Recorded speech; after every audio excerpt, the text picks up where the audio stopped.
Hello and welcome back to Rayman Origins.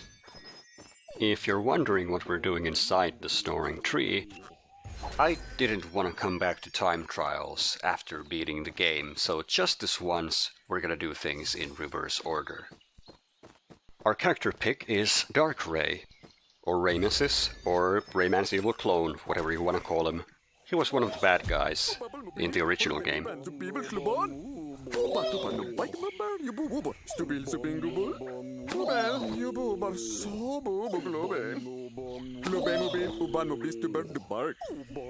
Mr. Dark was the main antagonist of the first Rayman game. He's the one who created the evil Rayman clone, but really don't get me started on the plot of this game.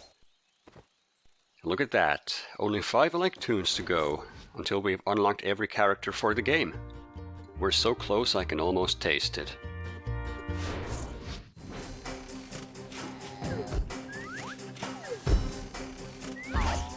Tricky Temple 2. This is the last tricky treasure map of the game. I can't believe we're here.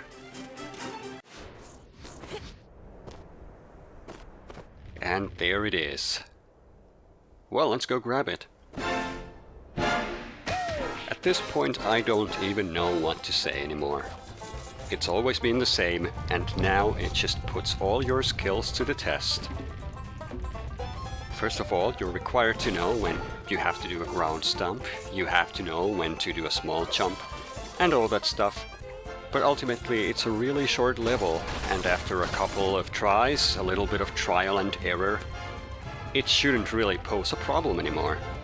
It is a neat level, but I think that being the last tricky treasure, it should be longer. In fact, it's already over. Comparing this to the Gourmand Land and Luscious Lakes tricky treasure maps with the ice physics, it's surprisingly easy, but also a lot more fun to play. And that's the last Skull Tooth. With that we can enter the Land of the Living Dead, the last area of the game, but we won't be going there until after we've beaten the game. So stick with me for a little while longer, we'll get there eventually. That brings us to the time trials, which are a ton of fun. The first screen requires some precise inputs. You go too fast, you're gonna hit this bolt of lightning over here. You go too slow, you're gonna have to wait around for everything to clear a path for you. But if you get it just right, then it goes pretty smoothly. On the second screen, you're forced to stop for a split second. But then you can damage boost all the way to the end. I was pretty happy to discover that, but it's also a really risky strategy, so you don't want to go doing that if you just want to get the medal.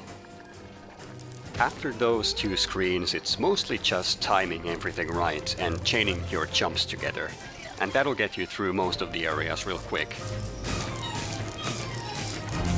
Ah, crap, the chain there. That probably cost me my world record. The last screen is just casual flying all the way to the top, but then there are a couple of fish that like to move about rather erratically, so I had to adjust for it, and I forgot to dash dive at the end. 51 seconds would have been the best time on YouTube as far as I know, but I'm still really happy with this time. Smokey is most definitely not an easy level to speedrun. But make no mistake, is the real deal. Right at the start, gonna do a dash double jump over to the right, and then I'm just gonna freefall through this section. Ground stomping also works, but you have to position yourself right for that. And surprisingly enough, it's actually slower than simply freefalling. Pay attention to the top saw blades on the next screen. Here. Got a new haircut. I don't think any obstacle killed me more than that one saw blade in this entire level. I'm gonna live a little dangerously and just dash dive through this entire section to the best of my ability. After recording this, I looked around for other runs too, and no one else seems to use this strategy. I'm guessing it's because people just don't do individual level speedruns of the game, but it still is rather surprising. The infamous cog room. This time we're not gonna wait around for them, we're just gonna take the upper path. You can get on top of this particular cog, but it's really tricky, and I wasn't fast enough for that either. And I messed up the dash dive too. I swear this room is cursed. For the last screen I had a dash dive pattern, but you can see that I screwed up the second jump. And I was too scared to go along with it because of the cycle of the saw blades. So I decided to just go with the flow. A little bit of more stumbling towards the end, right at the end. That's always terrible. And the fact that I chickened out here at the last moment, I didn't dare do a dash dive onto the final platform.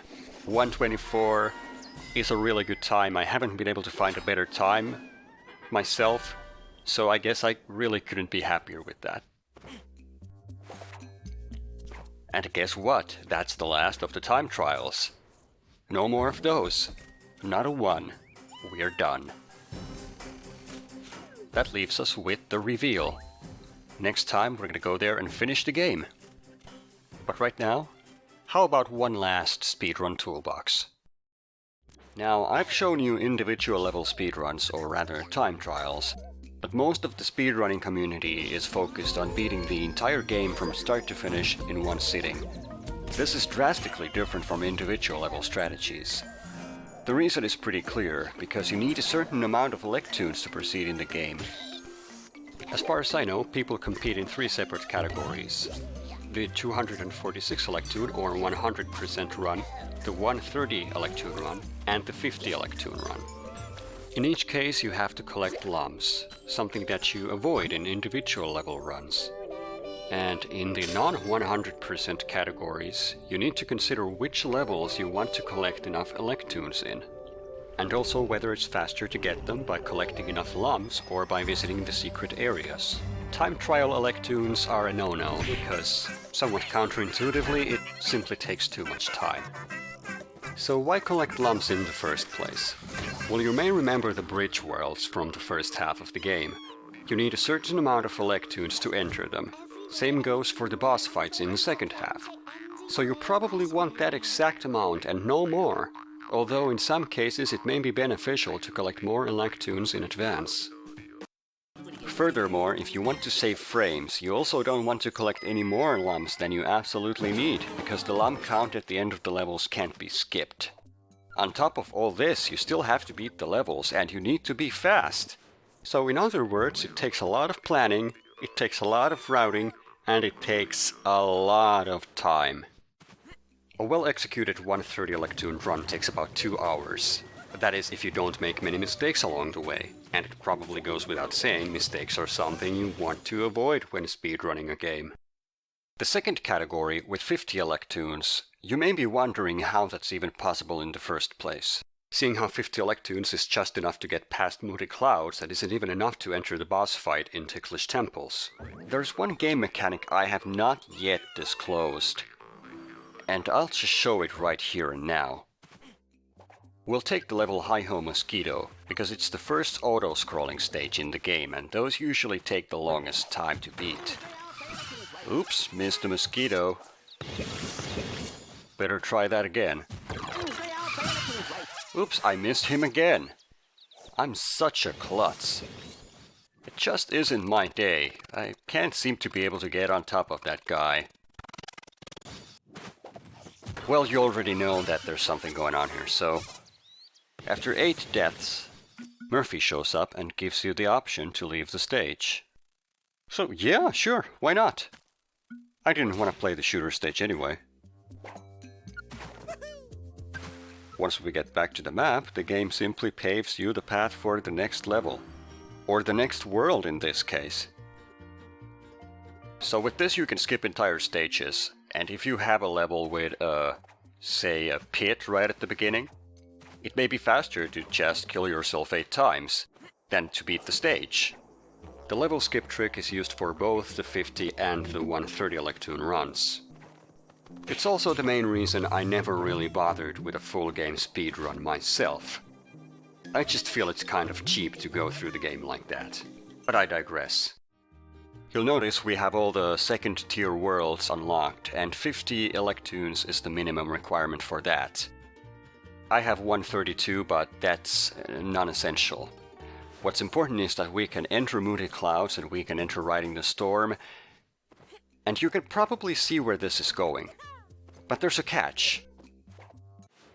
As you'll notice, there are no hazards right where we start, so we'll have to go to the right, which unavoidably triggers the text box. And locks our controls, so we can't move. So we can't run to the right and off the screen, and we get sent back to the world map. So okay, that doesn't work. However, we can bring in player 2, and player 2 has a suicide button. It doesn't work with player characters on the screen, because then we'd get the opportunity to save the bubbleized player character. But if you move to the right just enough to get Rayman off the screen, eventually...